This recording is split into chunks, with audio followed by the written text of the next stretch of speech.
on in. We got warm food, warm drinks, and warm beds.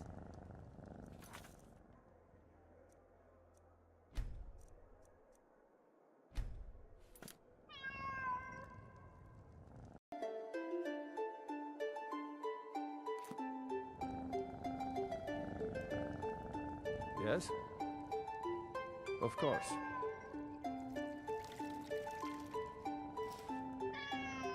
All right then. You there. Heed my request. It'll only take a moment of your time. For what I ask plain. If you're a bard, for your own sake, do not sing, for your voice cannot compare to mine.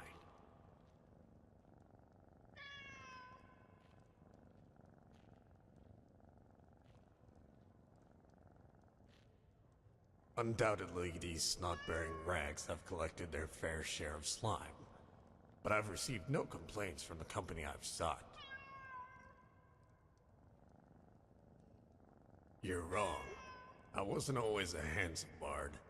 I used to be a handsome adventurer, and before that I was just handsome. Unfortunately, my adventuring days came to an end after I nearly lost my life in a scuffle with a group of bandits known as the Silver Hand. After that, I figured it wasn't worth it. Sure, I was a damn good fighter. The best. But I was damn near good at everything else, too. I owed it to this world to keep me alive. I can't even begin to imagine what sort of Daedric nightmare Skyrim would be if I didn't exist. It happened in an inn. Not unlike this one, where I met this lovely tavern wench. A bit chubby, but on the voluptuous side of fat. I could have charmed and cajoled her, but I've always been the type to show rather than tell. So I showed her just exactly how her previous lovers had failed her. Unfortunately, my fevered thrusts were such that she accused me of turning into a beast during the height of my passion. Literally. To be specific, she said I was a werewolf. When rumors spread around of my transformation, I became a target of the Silver Hand. That wench made the coffin maker a lot of money that day, with all the men I was now forced to kill. I'm beginning to think the two were kin.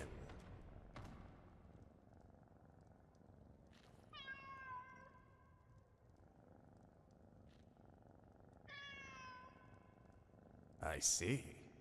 Then you understand my predicament. Maybe you have a little fur in your ears as well. The tavern wench, you see, did not lie. I do indeed have a problem with controlling my transformations, but only when I lie with a woman. It never used to be a problem, but now that I hunt for flesh instead of blood, her sign seems to have altered the nature of my curse.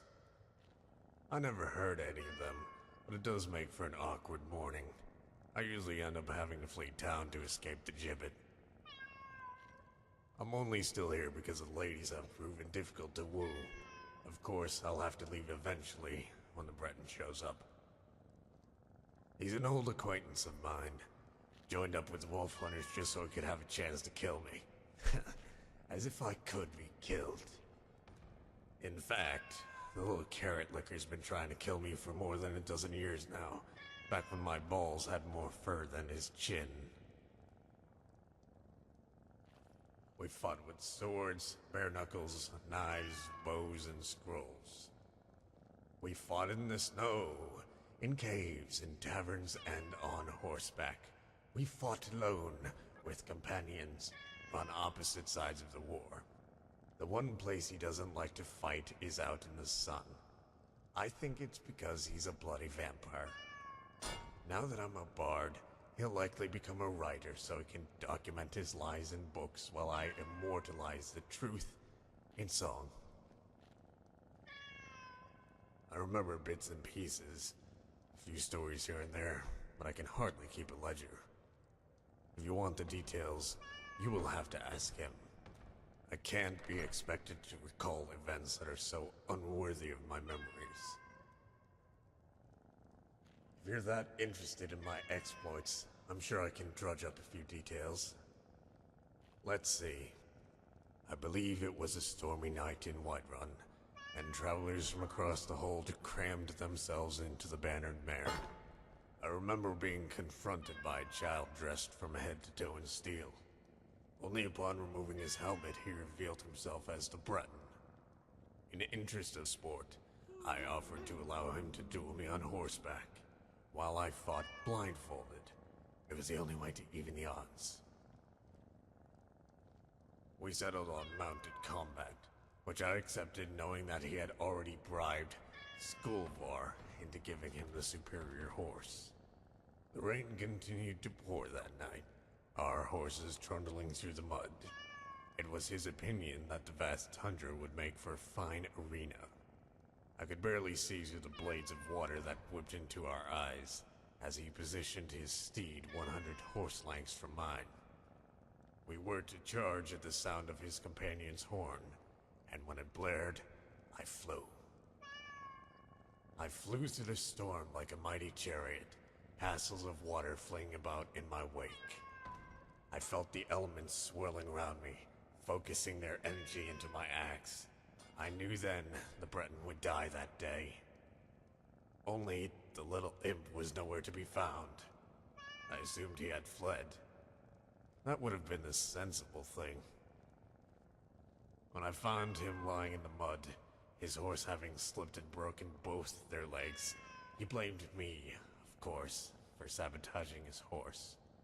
What does he think? I used some sort of mind control on the beast?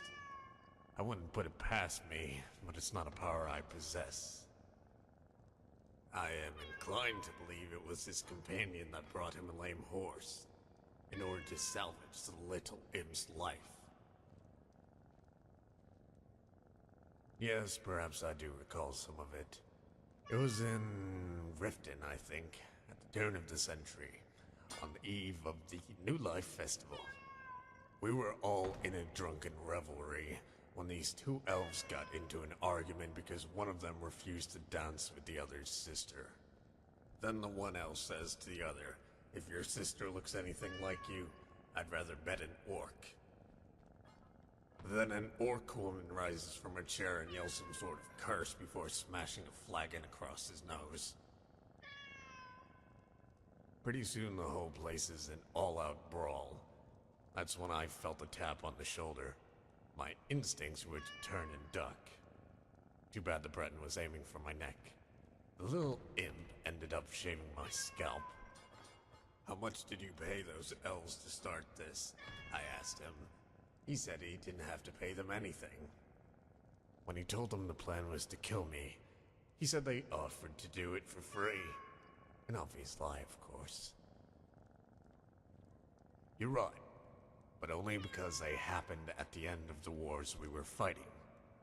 We were there when the Jarl of Markarth surrendered to Madanach, and when Madanach surrendered to Ulfric. We were supposed to be witnesses to the peace accord, but ended up fighting in the Hall of the Dead while the others were in the keep. It was he who initiated both duels. I would never do something so undignified given the circumstances. As the clasp of swords tend to echo in those spacious dwarven ruins, we were limited to bows. Of course, I was working with a handicap. After nearly escaping the first duel, the second time the Breton swine came prepared with poison-tipped arrows and 3 red potions tied to his belt. So in effect, to succeed, I would have to kill him 4 times. I only managed 3 before I ran out of arrows. Indeed. Again, you're better off asking him. If we both stay at this inn long enough, you might be unlucky enough to meet him. How should I know? He told it to me once. Shouted it at me, really. But I couldn't be bothered to remember such an insignificant detail. You'll likely find him wherever it is filthy skeevers like to congregate. My name will most assuredly be the first word out of his mouth. You'll have to ask him. I haven't the faintest idea. Probably fell in love with me or something, seeing as I have that effect on women and men. All I know is, wherever I go, he manages to show up. Some think it was a voice born to tell stories, or one meant to lead men into battle. Others contend my very throat was forged by dragonfire. I've heard some describe it like a bottle of hard whiskey and boiled potatoes, like smoke misting off hot coals. Most tell me it's a voice that carries with it a sense of authority, a voice fit for a king. I do nothing to dissuade such accusations. Now imagine this regal, manly voice of mine singing all the bard's favorites. My patrons from here to Riften will come to this inn to hear it. Yet despite me doubling her business, Vaida insists on charging me for a room. Such greed is unbecoming. The humblest of births, but someday, the most glorious of ends. That is, if someone like myself is even capable of dying. I'm not entirely sure. Yet I am indeed a far cry from the life my mother sought to raise me in when she was but a handmaiden working in Dragon's Reach. In my childhood, I grew up around nobles, thanes, and highborn lords, sworn to the servant's oath, to perform one's duty and to go unnoticed. Indeed, only I can think of nothing more dreadful than going unnoticed. You see, I've always longed for attention, yearned for it, craved it. And there is no purer attention, no higher appraisal of one's worth than the giving of applause. That's what I played for. The last pluck of a lute string and the faint echo of silence before the crowd roars in appreciation. I played for both the silence and the roar, the anticipation and the climax. The moments that seem to go on forever, and yet are never long enough. Of course you would. Tell me, with what song shall I escort you to the heavens?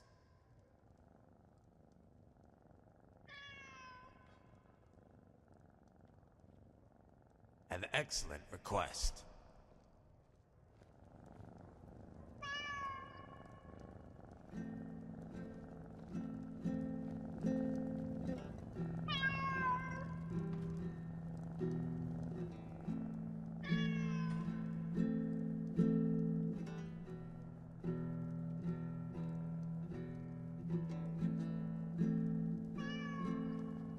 Make it quick.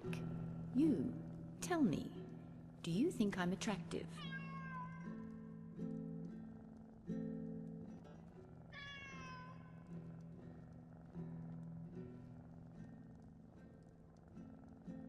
Well, sure, so do I. That doesn't mean you aren't above having an opinion on the fairer sex. For instance, one of the mages in my guild, a female high elf, is very, very unattractive. Although I do admire her strength. Her neck must be so strong to hold up that boulder she calls a chin.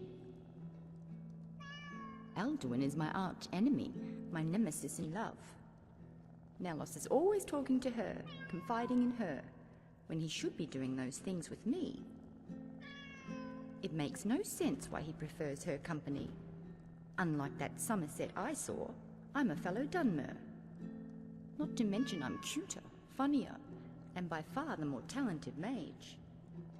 And the worst part is they just met. How can he value the counsel of that drunk over his companion of 5 years?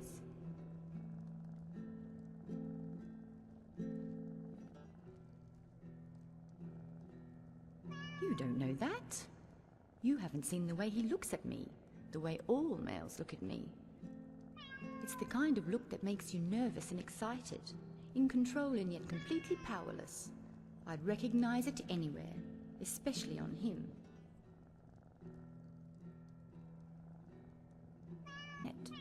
That only serves to validate my point. The stupid Altmer bitch doesn't love Nelos.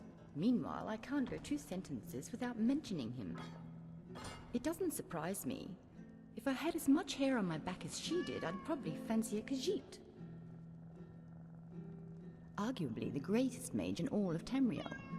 But when it comes to who is most dashing, I will tolerate no argument. He is a Dunmer of average height, but immeasurable stature, his eyes burning with the fire of the Red Mountain itself. For all those who serve the guild, he is our leader, our mentor, our muse. He is the hand and we are the fingers, waiting for the long night when we clutch all of Nirn in our palm.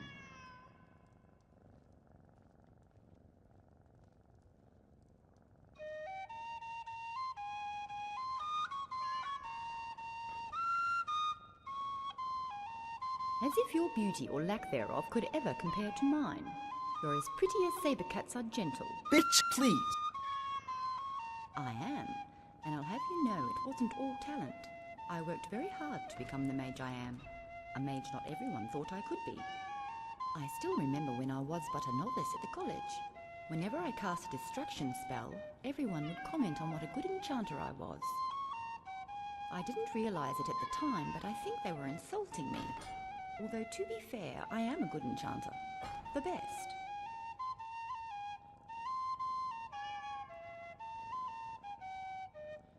Yes, but I found where I truly excel is with spells of frost and cold. I was in the Arcaneum studying a tome on that very subject when I first met Nalos. He looked so menacing with that lick of hair and blades of war paint slashed across his face, yet his voice was gentle. He asked me if I understood the tome I read. I could only nod what remained of my head as my body melted into the floor. His questions turned out to be a sort of audition, one that I naturally passed with flying colours, despite Nalos having sailed under false ones. Nalos recognised my talent for destruction and chose to cultivate it, whereas Mirabelle wanted me to train under the Master Enchanter. Of course, he wouldn't accept me into his guild without first passing 3 additional tests. The first was to still his heart, the second was to make him smile, and the third was to take his breath away. Okay, so maybe those tests were self-imposed, but I still plan on passing them. There's no way to be certain why the Divines blessed me with such a specific gift, but I do know how. You see, fire scorches and lightning shocks, but ice is a paradox, or it can both destroy and preserve. In fact, my grandmother once believed frost magic was the key to eternal youth.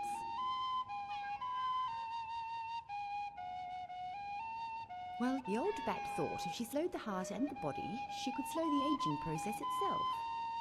Every day she cast frost spells on herself, trying to delay the appointment the wrinkles had with her neck.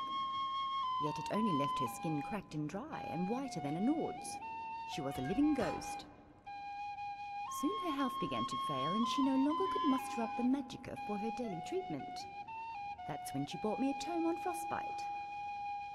She was completely mad, of course. Should a child always listen to her elders? Was it wrong for me to end her miserable existence? Those spells restore the body to their natural state. Aging is natural, death is natural, so restoration would only undo what the frost had done. In this instance, it might have saved her life, but it would not have made her young. Now, frost spells, they will undoubtedly kill you as they killed her. On the other hand, her corpse is very well preserved. It was a book recommended to me by the librarian's apprentice on the nature of destruction magic. While some schools attempt to mimic reality and others try to alter it, it was unclear whether destruction was doing one or the other. When you harness the elements, do you draw them from nature or manifest them? When heat is drawn to make fire, does the air lose warmth? Much of this was explained to me by Nalos. Not that I needed him to. I understood it just fine. I just wanted to hear his voice.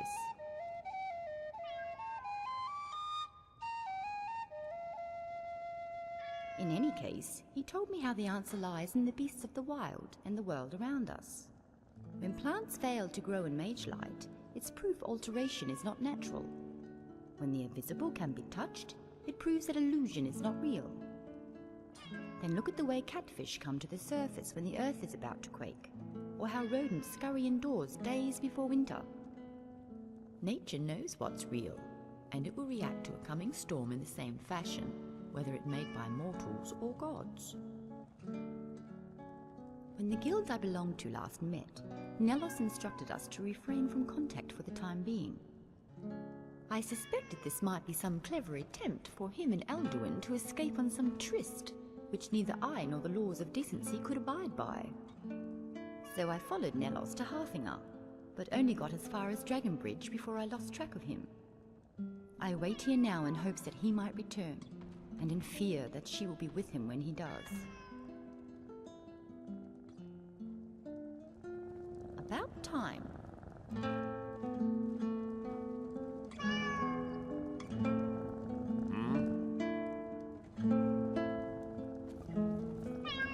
Fate is the name. I keep the inn. Here, take a look at this. Some of the Jarl's men came by and left this bounty letter. Nords don't care much for magic. The college in Winterhold is about the only place it's not looked down on. Otherwise, you could talk to the Jarl's pet wizard in solitude. Sure thing. It's yours for a day. Oh.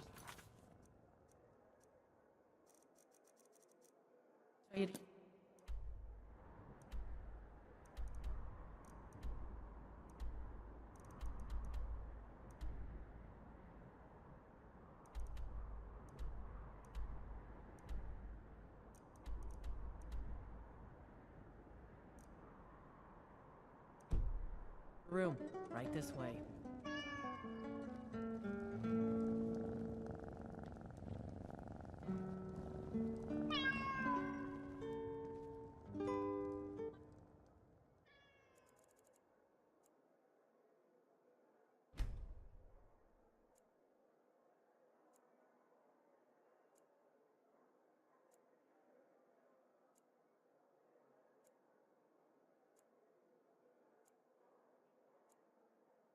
Let me know if there's anything else you need. Huh?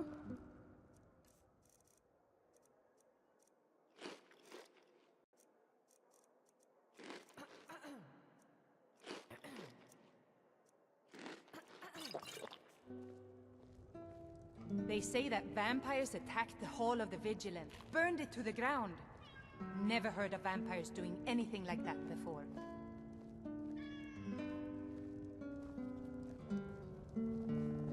Something on your mind? I'm hoping to run my own inn someday.